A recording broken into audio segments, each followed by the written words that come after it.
मेरे प्रिय स्वामी, मैं जानती हूँ कि आप भगवान श्री कृष्ण के व्यक्तिगत मित्र हैं और उनके भक्त भी हैं। और भगवान तो अपनी भक्त की सहायता करने के लिए सदैव तत्पर रहते हैं। यदि आप सोचते हो कि आप उनके भक्त नहीं हो, तो भी उनके शरणागत तो हो ही। और भगवान तो शरणागत जीव के संरक्षक है। और ब्राह्मणों के प्रति तो वे अत्यंत उदार है। इसीलिए मैं चाहती थी कि आप उनके पास द्वारका जाइए। वह हमारी इस गरीब अवस्था को अवश्य पहचान लेंगे। मुझे पूरा विश्वास है कि वह आपको कुछ भी भौतिक लाभ देने से बिल्कुल हिचकिचाएंगे नहीं। मुझे उनसे कोई भी भौतिक लाभ नहीं चाहिए।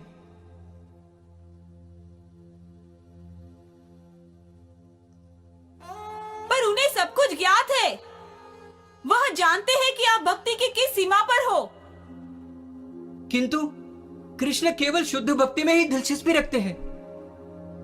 उन्होंने हमें जो भी दिया है उसमें मैं पूरी तरह से संतुष्ट हूं। वैसे भी क्या हम शांति से जी नहीं रहे हैं? रहने के लिए घर नहीं है, खाने के लिए भोजन नहीं है। है, पर पर्याप्त मात्रा में नहीं। आप अपने आप को ही देखिए, कितने दुर्बल लग रहे हैं। कई बार तो इस दुर्बलता के कारण आप ठीक से खड़े भी नहीं रह सकते। मैं सिर्फ शरीर नहीं हूं। किंतु भगवान की भी यही इच्छा होगी। जीवन की आवश्यक चीजें तो मिले। कृपया आप द्वारका जाइए। अब मैं आपको इस अवस्था में नहीं देख सकती। मैं आपसे भीख मांगती हूँ, कृपया आप द्वारका जाइए। नहीं देख सकती मैं ये सब, नहीं देख सकती। ठीक है, मैं जाऊंगा।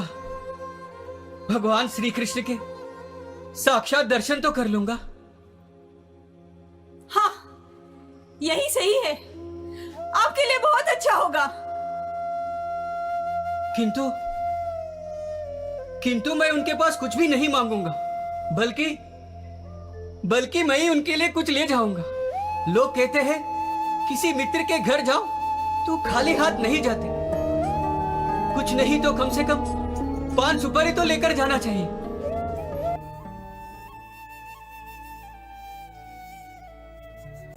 कहो ब्राह्मण देव, कहां जा रहे हो? मुझे द्वारकाधीश से मिलना है। लगता है आपके साथ कोई अन्याय हुआ है। द्वारकाधीश से न्याय मांगने आए हो? नहीं, मेरे साथ कोई अन्याय नहीं हुआ है। तो फिर आपके साथ कोई अत्याचार हुआ है? नहीं, मेरे साथ कोई अत्याचार भी नहीं हुआ है। इसका मतलब आपको कोई दान दक्षिणा चाहिए?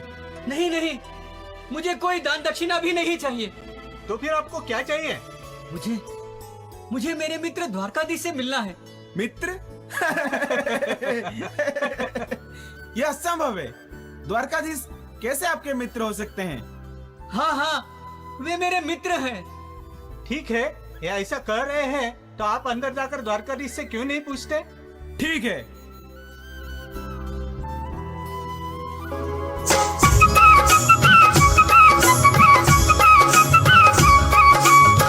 अरे द्वारपालो कन्हैया से कह दो, अरे द्वारपालो उस कन्हैया से कह दो कि दर पे सुदामा गरीब आ गया है।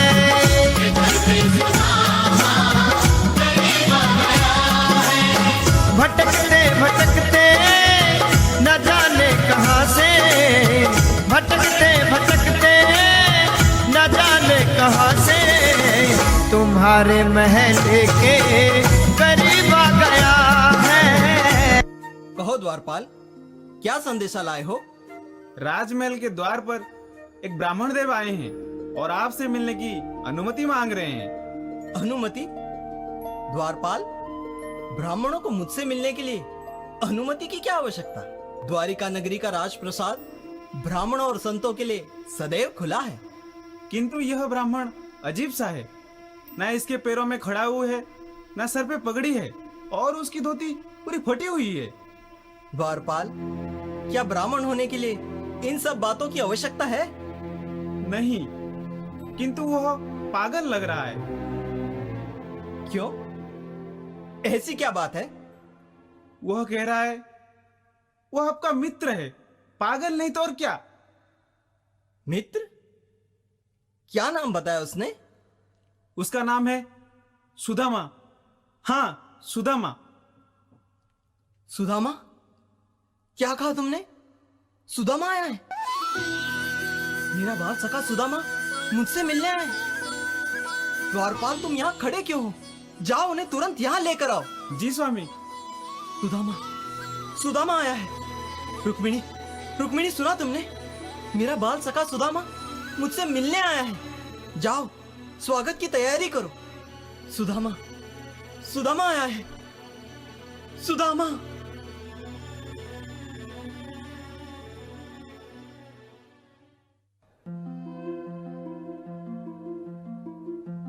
सुदामा, कृष्णा, सुदामा मेरे मित्र। कृष्णा, कैसे कैसे हो तुम मित्र?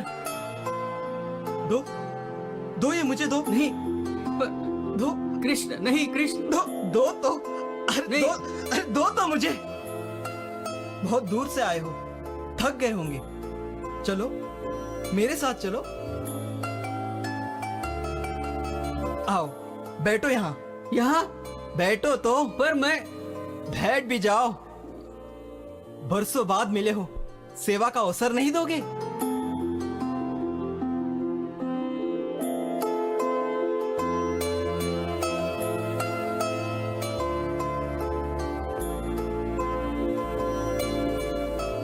मुझे समझ में नहीं आ रहा है, द्वारकाधीश इस दरिद्री ब्राह्मण की सेवा क्यों कर रहे हैं? ये बाहरी रूप से गंदा दरिद्र दिख रहा है, ये कोई सामान्य ब्राह्मण नहीं है। निश्चित रूप से बहुत बड़े पुण्य कर्म किए होंगे, नहीं तो द्वारकाधीश उनकी इतनी देखभाल क्यों करते?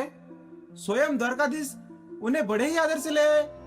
द्वारकाधीश ने उन्हें आलिंगन भी दिया, जबकि उनके आलिंगन के हकदार केवल रुक्मिणी और बलराम ही होते हैं। इतना ही नहीं, द्वारकाधीश ने उन्हें अपने आसन पर बैठाया है। इसका मतलब है वो उनके कोई खास मित्र है। सुदामा, हमारे गुरुकुल के दिन निश्चित ही तुम्हें याद होंगे। हम दोनों गुरुकुल में साथ में रहते थे। आहा, क्या दिन थे वो। सुदामा!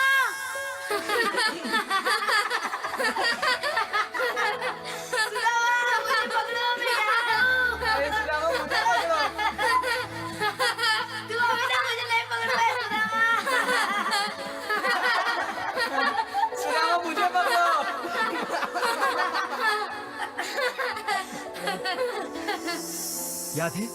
याद है तुम्हें? एक दिन गुरु पत्नी के आदेश पर हम जंगल में सरपण लाने के लिए निकल पड़े थे। सूखी लकड़ियां जमा करते करते हम घने जंगल में चले गए और एकाएक हम रास्ता भूल गए। सुदामा! सुदामा! कहाँ हो तुम सुदामा? सुदामा, लगता है हम रास्ता भटक गए हैं। कृष्णा! कृष्णा! तुम कहाँ हो? मैं यहाँ हूँ। कृष्णा! कृष्णा! सुदामा! सुदामा! कहाँ हो तुम सुदामा? कृष्णा! कृष्णा! कहाँ थे तुम कृष्णा? मैं तो तुम्हें ढूंढ रहा था, तुम कहाँ थे? सुदामा, लगता है हम रास्ता भटक गए हैं। अच्छा, अब क्या करें? चलो वहाँ देखते हैं। हाँ कृष्ण, मुझे याद है। सूखी लकड़ियां जमा करते करते हम घने जंगल में चले गए। बहुत ही अंधेरा हो गया था। अचानक से तूफान भी आ गया। आकाश में काले बादल छा गए। सुदामा, लगता है जोरों की वर्षा होने वाली है। तेज हवा भी चल रही है। बिजली चमकने लगी, जोरों की वर्षा होने लगी।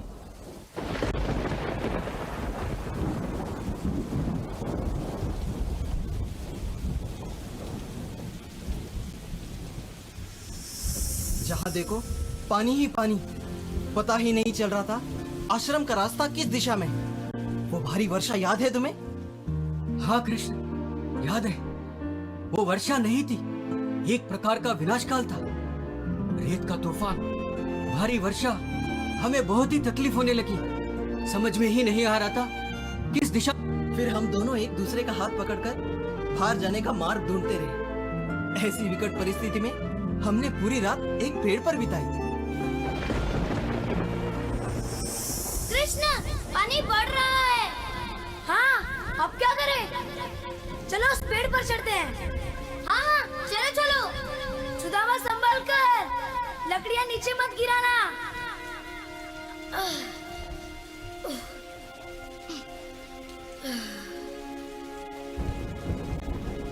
सुदामा, क्या कर रहे हो? मुझे भूख लगी थी कृष्ण, चने खा रहा हूँ। पहले ऊपर तो आओ, पानी बढ़ रहा है। हाँ हाँ, आया। लकड़ियों को संभालो। गुरु माता ने हमें सूखी लकड़ियाँ लाने के लिए कहा था। और सुदामा, तुम अकेले ही चना खा रहे थे ना? कृष्ण, चने तो थे, मुझे भूख लगी थी। हाँ। तुम मुझे भूल गए सुदामा, लेकिन मैं तुम्हें कभी नहीं भूलूंगा। कभी नहीं भूलूंगा। कभी नहीं भूलूंगा। प्रातः काल में जब हमारे गुरुदेव को हमारे अनुपस्थिति का पता चला, तो उन्होंने शिष्यों को हमें ढूंढने के लिए भेजा। वे स्वयं उनके साथ निकले। जब वो जंगल में आए, तब उन्होंने हमें उस दुखी अवस्था में देखा और बड़े ही सहानुभूति से उन्होंने कहा, प्रिय बच्चों, यह प्रशंसनीय बात है कि तुमने मेरे लिए इतना कष्ट उठाया। हर एक व्यक्ति सबसे पहले अपने शरीर के बारे में सोचता है, पर तुम दोनों अपने गुरु के प्रति इतने प्रामाणिक हो कि अपने शरीर की सुविधा के बारे में बिना विचार किए तुमने मेरे लिए इतना कठिन कार्य किया। इसलिए मैं अत्यंत प्रसन्न हूं। प्रामाणिक शिष्य के लिए अपने गुरु के ऋण से मुक्त होने की यही एक विधि है। शिष्य का यह कर्तव्य है कि वो अपने गुरु को अपना संपूर्ण जीवन प्रदान करे। मैं तुम्हें आशीर्वाद देता हूं कि तुम्हारी सारी इच्छाएं और आकांक्षाएं पूरी हो। वेदों का जो ज्ञान तुमने मुझसे प्राप्त किया है वह सदैव स्मरण रहे, और वेदों के उपदेशों को तुम बिना किसी कठिनाई के उद्धृत कर सको। इससे इस जीवन में या अगले जीवन में तुम्हें कभी कोई निराशा नहीं होगी। आयुष्मान भव। सुदामा, तुम्हें स्मरण होगा, गुरुदेव के आश्रम में रहते समय इस प्रकार के अनेक घटनाएं घटी। इससे हम समझ सकते हैं, गुरु के आशीर्वाद के बिना कोई भी व्यक्ति संतुष्ट नहीं हो सकता। केवल गुरु के आशीर्वाद से ही व्यक्ति सुख, शांति और समृद्धि को प्राप्त कर सकता है और मनुष्य जीवन के उद्देश्य को सफल बना सकता है। प्रिय कृष्ण, आप प्रत्येक जीवात्मा के परम भगवान हो, परम गुरु हो। गुरुकुल में मुझे आपके साथ रहने का अवसर प्राप्त हुआ है। इसलिए मुझे लगता है कि वेद विहित कर्तव्यों से मुझे कुछ भी लेना देना नहीं है। वैदिक कर्म, ऋचा और मानवीय जीवन की पूर्णता के लिए आवश्यक सभी चीजें, धर्म, अर्थ, काम, मोक्ष, इन सब का एक ही स्रोत है, और वो स्रोत आप ही हो कृष्ण, आप ही हो। इसके बावजूद भी आपने एक विद्यार्थी की भूमिका ली, गुरुकुल में हमारे साथ रहे।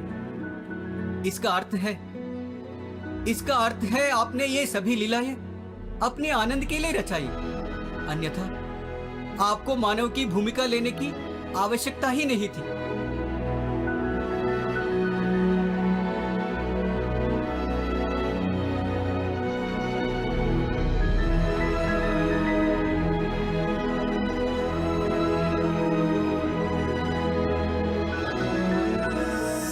अच्छा सुदामा, छोड़ो ये सब बातें।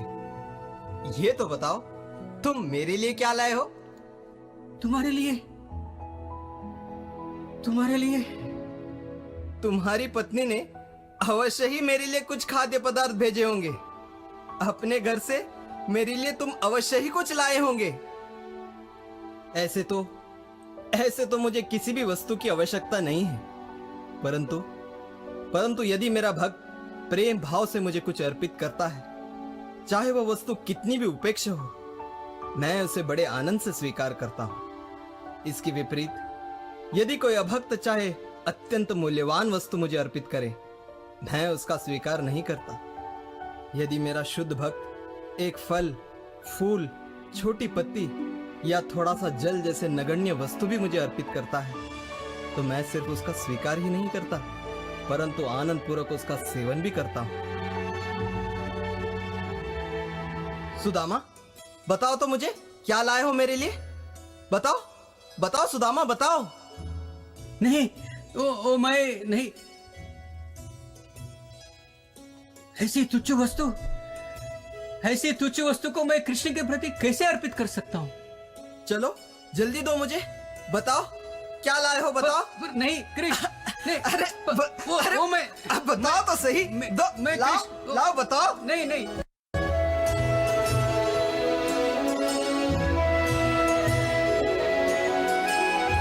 आह, इतना बढ़िया पोहा लाए हो और मुझसे छुपा रहे थे।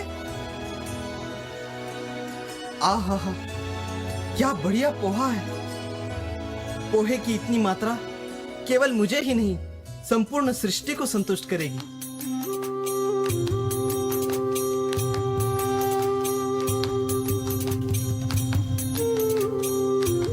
प्रिय स्वामी, आप बड़े दयालु हैं।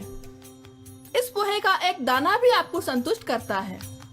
आपकी यह तृप्ति भक्तों को सभी ऐश्वर्य शाश्वत रूप से प्रदान करती है। इस पोहे को क्या आप अकेले ही खाएंगे? हमें नहीं देंगे? हमें भी चाहिए। सुदामा, काफी समय बीत चुका है, मैं तुम्हें तुम्हारा कक्ष बताता हूँ। अच्छा बताना, तुम्हारी यात्रा कैसी रही? भगवान श्री कृष्ण को देखना ये कितनी सुंदर बात है। ये तो आंखों से अमृत पीने जैसा है। वे ब्राह्मणों के लिए बहुत ही समर्पित हैं। वे परम ब्रह्म है। फिर भी मेरे जैसे दरिद्री ब्राह्मण को अपने छाती से लगाकर आलिंगन दिया।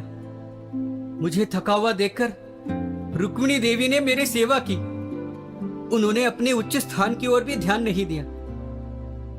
साक्षात भगवान ने मेरी जो सेवा की, वो उनके दिल में ब्राह्मणों के लिए जो महान आदर है, इसलिए कृष्ण इतने दयालु है कि उन्होंने मुझे कुछ भी नहीं दिया, क्योंकि उन्हें पता है मैं दरिद्रता से पीड़ित हूं। और यदि मुझे धन मिलता है तो मुझे अहंकार हो जाएगा और भौतिक ऐश्वर्य से मैं पागल होकर उसे भूल जाऊंगा।